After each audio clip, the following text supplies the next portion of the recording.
Le choix de Rohanna, épisode 56.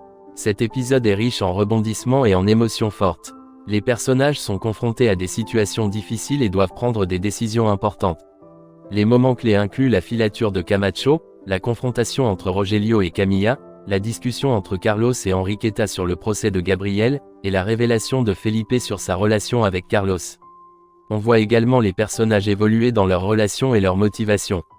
Par exemple, Jenny et Salvador partagent un moment tendre, tandis que Rogelio devient de plus en plus violent et menaçant envers Camilla.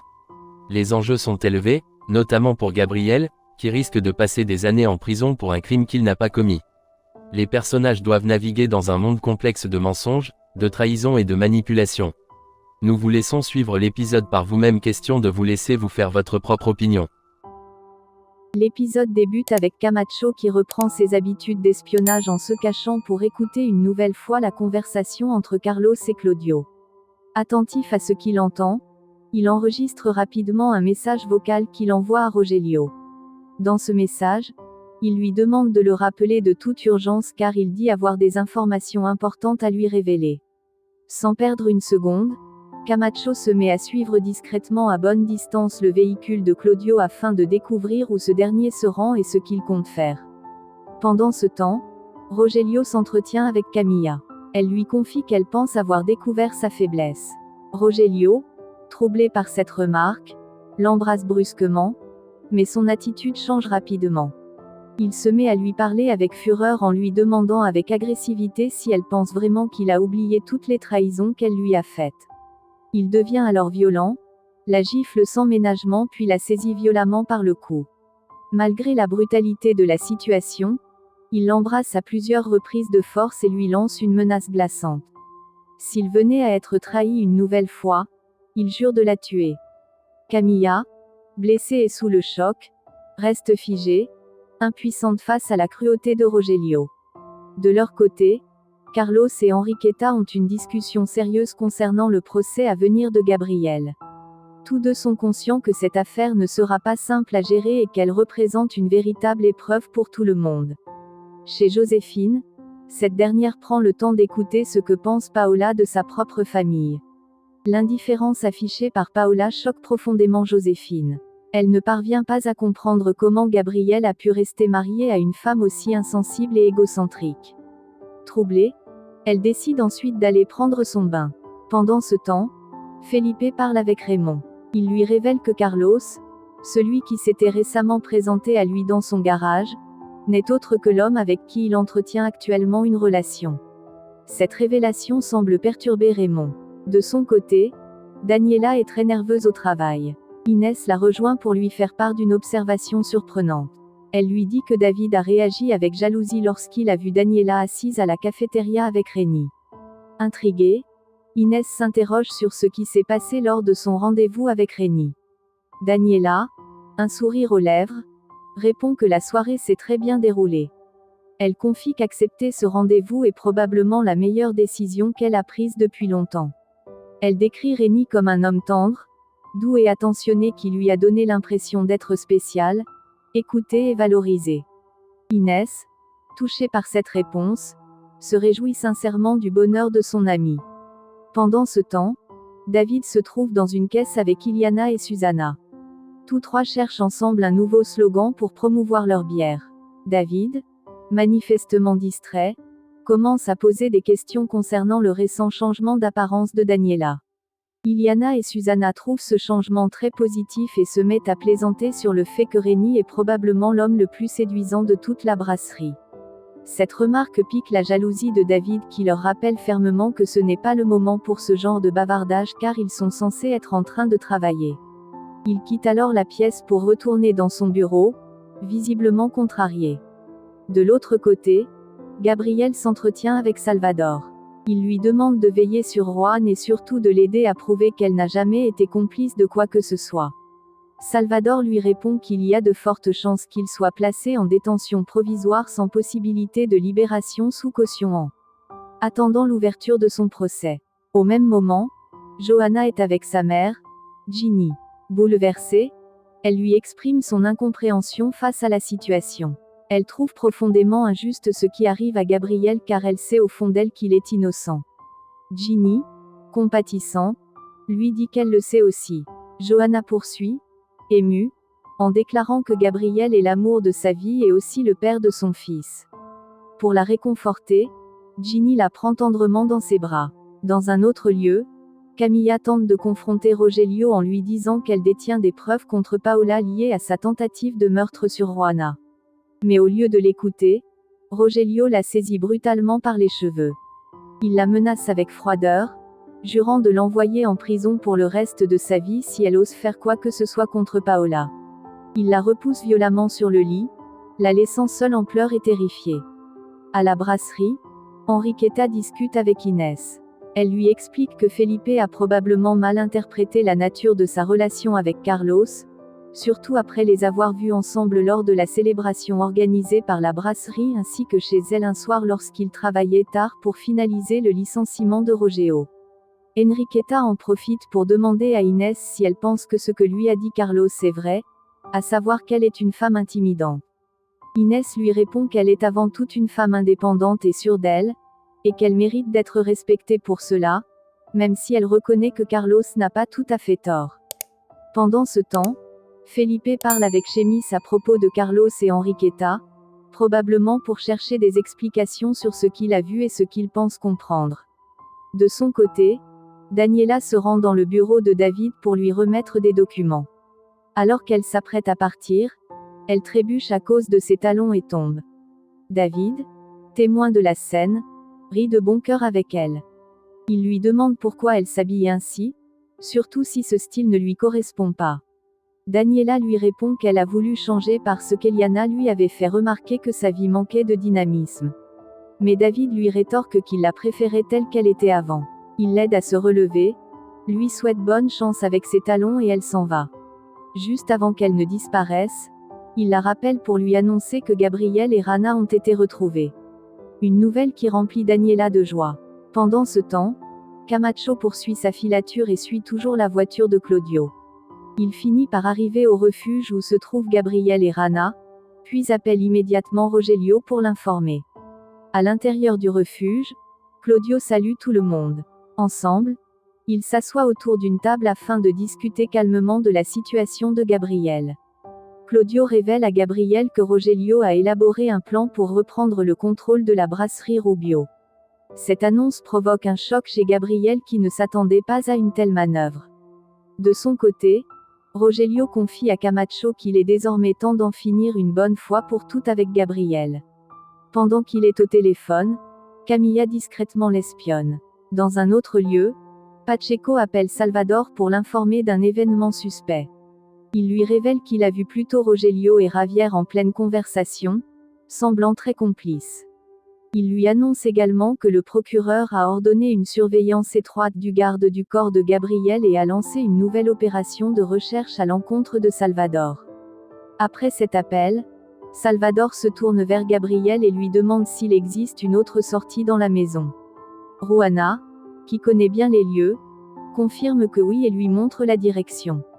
Gabriel, résigné, dit qu'il est prêt à se rendre si la police est déjà là car il ne veut pas mettre Rana ou les autres en danger. Salvador sort prudemment de la maison armée. Il contacte Javier. Il lui dit qu'il est avec Gabriel.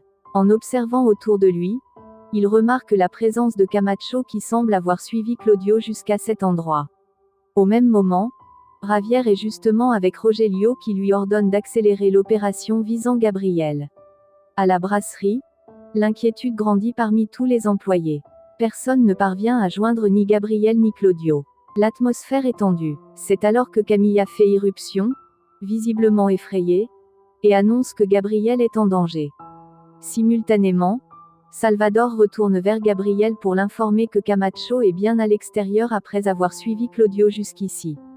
Tous ressentent une grande nervosité, mais Salvador, lucide, leur demande de garder leur calme. Il commence à organiser un plan pour tenter de sortir tout le monde de cette situation périlleuse, avec le moins de risques possible. De retour à la maison, Rogelio affiche un large sourire et laisse éclater sa joie devant toute sa famille. Il leur annonce avec une certaine fierté dans la voix qu'ils savent désormais où se trouve Gabriel. L'information crée un léger émoi dans le salon. Paola, plus excitée que jamais, ne peut s'empêcher de réagir avec sarcasme. Elle demande à son père si la police les a déjà arrêtés. Puis, avec un sourire moqueur, elle ajoute qu'elle veut leur rendre visite tous les jours en prison rien que pour se moquer d'eux. Son père la regarde calmement et lui demande d'être patiente. Pour lui, le plus important est que Rana et Gabriel soient enfin retrouvés. Tout le reste viendra en temps voulu. Pendant ce temps, loin de cette effervescence, Rana et Gabriel vivent un moment d'intimité et d'émotion. Ils se regardent avec tendresse puis se font une promesse solennelle, celle d'être toujours là l'un pour l'autre, peu importe ce que l'avenir leur réserve. Cette promesse, scellée par un baiser passionné, est observée à distance par Jenny et Salvador. Jenny, émue par la scène, murmure que le véritable amour triomphe toujours, même dans les circonstances les plus sombres. Portée par cette conviction, elle se tourne vers Salvador et l'embrasse tendrement. Ce moment touchant précède leur départ. Ensemble, ils sortent de la maison en compagnie de Gabriel. Rana, bouleversée, ne peut contenir ses larmes. Elle fait un sanglot dans les bras de sa mère qui la serre contre elle avec tout l'amour et la protection d'une mère qui a craint de perdre sa fille à jamais. De l'autre côté, dans un coin sombre de la maison des Villaseñor, Amparo est en proie à un chagrin profond, le cœur brisé. Elle se demande ce qui est devenu sa famille qu'elle voit se désintégrer peu à peu sous ses yeux. Elle éclate en larmes, la douleur transformée en colère, elle fulmine contre Rogelio, l'accusant d'être en train de ruiner leur famille. Ses cris et sa détresse inquiètent Manuel qui intervient aussitôt pour calmer sa mère. Avec douceur, il l'amène dans sa chambre, tentant de la réconforter autant qu'il le peut. De son côté, Rogelio, indifférent au désespoir d'Amparo, déclare froidement à l'intention de sa fille que sa femme est devenue folle. Pendant ce temps, Ruana fait appel à Claudio, l'avocat de Gabriel. Elle lui demande avec espoir d'aider Gabriel. Claudio, avec sérieux et assurance, lui promet de tout faire pour prouver l'innocence de ce dernier. Alors que l'atmosphère se détend, Rana, dans un rare moment de légèreté, sourit à sa mère et lui pose quelques questions taquines sur les baisers qu'elle a donnés à Salvador, veillant chez Jenny un léger malaise mêlé de bonheur. Peu après, Claudio quitte la maison. Il entre dans sa voiture sans savoir qui il est. Étroitement surveillé à distance par Camacho qui l'observe avec attention. Pendant ce temps, Salvador et Gabriel choisissent un autre chemin pour s'éloigner de la maison, traversant les bois avec précaution. Rana et Jenny prennent leurs affaires et sortent à leur tour de la maison discrètement. Salvador remet à Gabriel un gilet pare-balles, anticipant tout danger. C'est à ce moment précis que Javier l'appelle au téléphone. Salvador lui explique comment il a intercepté Gabriel et l'informe qu'il est actuellement en route avec lui pour le poste de police. Javier, méfiant, lui ordonne d'attendre l'arrivée de l'équipe spéciale sur les lieux. Il insiste en rappelant que Gabriel est un meurtrier présumé. Mais Salvador fait semblant de ne pas avoir bien entendu, prétextant un mauvais réseau. Il coupe ensuite la communication. Gabriel, reconnaissant, remercie Salvador pour son aide et sa loyauté. À la brasserie, Camilla réunit Carlos et les autres membres du groupe. Elle leur révèle qu'elle a surpris une conversation entre Rogelio et le procureur. Elle affirme avoir entendu Rogelio demander explicitement au procureur d'ordonner à ses hommes de tuer Gabriel. Une information qui glace l'assemblée. Pendant ce temps, Rogelio contacte Camacho. Il lui annonce que Castillo, alias Salvador, n'a pas respecté son ordre d'attendre l'unité spéciale de police. Devant cet acte d'insubordination, Rogelio donne un nouvel ordre: éliminer les deux hommes, Salvador et Gabriel, sans sommation. Camacho, prêt à exécuter cette mission, entre dans la maison armée, mais à sa grande surprise, il ne trouve personne. Il ressort rapidement, contrarié, et appelle Rogelio pour l'informer de la situation. Rogelio, fou de rage, appelle immédiatement Javier pour le blâmer de cet échec. Au même moment, une foule de journalistes est massée devant le poste de police, alertés par l'affaire en cours. Ils attendent avec impatience l'arrivée de Salvador et Gabriel. Lorsque ces derniers arrivent enfin, les journalistes les bombardent de questions, brandissant leurs micros et leurs caméras. Salvador reste impassible et ne répond à aucune question, concentré sur la sécurité de Gabriel. Rogelio, toujours inquiet, rappelle Javier pour avoir des nouvelles. Javier lui confirme que Gabriel est actuellement en plein interrogatoire. Il ajoute qu'avec les preuves en leur possession, ils vont faire pression sur le ministère public pour faire incarcérer Gabriel. Rogelio, satisfait, déclare qu'il veut le voir derrière les barreaux le plus vite possible, mais Javier lui rappelle que des procédures doivent être respectées et qu'ils doivent suivre un protocole. Après l'appel, Paola, qui suivait la conversation à distance, demande à son père ce qu'il en est de Juana. Rogelio, pensif, répond que la naissance du bébé de Juana pourrait compromettre tous leurs plans. Paola lui demande alors ce qu'il compte faire. Il répond d'un ton grave qu'ils devront agir avec calme, intelligence et stratégie. Pendant ce temps, Rana rentre enfin chez elle. Toute sa famille, soulagée de la voir en sécurité, l'accueille à bras ouverts. Les retrouvailles sont chaleureux et remplies d'émotions. Ils la prennent tour à tour dans leurs bras, exprimant leur bonheur de la revoir saine et sauve. Plus tard dans la journée, Juana et Jenny racontent en détail ce qu'il s'est passé, leur voix trahissant encore la tristesse et le choc des derniers événements. Au même moment, Gabriel est escorté jusqu'à sa cellule. Il est désormais officiellement détenu. Peu après, Javier vient le voir pour le confronter. Gabriel, confiant malgré les circonstances, lui dit d'un ton déterminé qu'il prouvera son innocence coûte que coûte. Très chers téléspectateurs, maintenant que vous avez suivi cet épisode riche en émotions et en rebondissements, maintenant que nous sommes arrivés à la fin de cet épisode, je soumets ces quelques questions à votre appréciation. Qu'est-ce que vous pensez des motivations de Rogelio? Comment les personnages de Jenny et Salvador évoluent-ils dans cet épisode? Qu'est-ce que vous pensez de la façon dont Gabriel est traité par la justice? Comment les relations entre les personnages vont-elles évoluer dans les prochains épisodes? Qu'est-ce que vous pensez de la manière dont les scénaristes utilisent les moments de tendresse et d'amour pour contraster avec les événements dramatiques? Laissez-nous votre avis dans les commentaires de cette vidéo. Merci de nous avoir suivis. À bientôt.